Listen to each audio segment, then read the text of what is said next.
来乡亲啊，新年头旧年尾，今年各大连锁超商的福袋啊，拢推出着网价联名款的形式，要来抢人客。联名网价航海王的卡棒，无论是用乖或者是用拍的，拢会使。也有因红仔豆的地瓜仔，实用阁好看。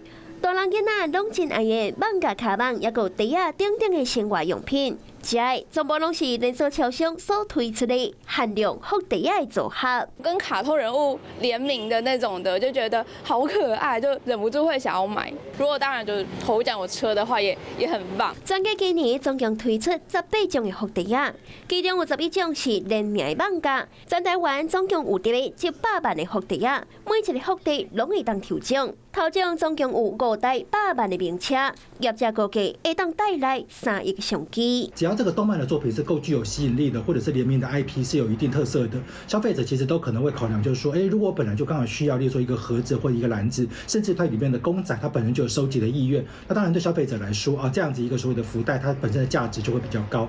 7-11 推出 Hello Kitty、Snoopy 等等7大网价圣诞礼物的福袋啊，上大奖是700万豪华修理车。